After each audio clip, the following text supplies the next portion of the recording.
तर एका माजी मंत्र्याला झिरवाळांची विकेट घ्यायची आहे, त्यामुळे हा संपूर्ण प्रकार समोर आला असा दावा काँग्रेस नेते विजय वडेट्टीवारांनी केलाय। या संदर्भात मुख्यमंत्र्यांनी बोलावं अशी प्रतिक्रिया संजय राऊतांनीही दिली आहे।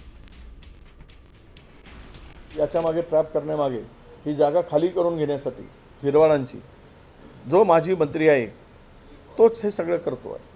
म्हणजे त्याची जागा खाली झाली तर माझी एंट्री होईल, तो मेला की मी जिवंत राहील, असं सगळं प्रकार या सरकारमध्ये राजरोसपणे सुरू आहे। शासकीय वसतिगृहात हे सगळा प्रकार आहे, म्हणजे शासकीय वसतिगृहाचा सुद्धा वापर त्यांनी त्यासाठी केलेला आहे, म्हणजे गैरवापर केलेला आहे।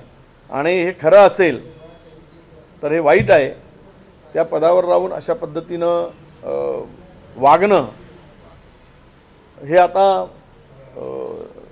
त्याची विकेट काढतात की त्याला पुन्हा टीममध्ये ठेवतात, याचं उत्तर मुख्यमंत्री देऊ शकतील। एखाद्याच्या बेडरूममध्ये जाऊन कोणी जे सिद्ध व्हायचं आहे आणि ते व्हिडिओ बाहेर काढून त्याच्यावर चर्चा करणं हे कोणालाही जर्नलिझममध्ये, पत्रकारितेमध्ये किंवा राजकारणामध्ये या क्षणी योग्य वाटत नाही। महाराष्ट्रातल्या राजकारणाचं, राजकीय नेतृत्वाचं,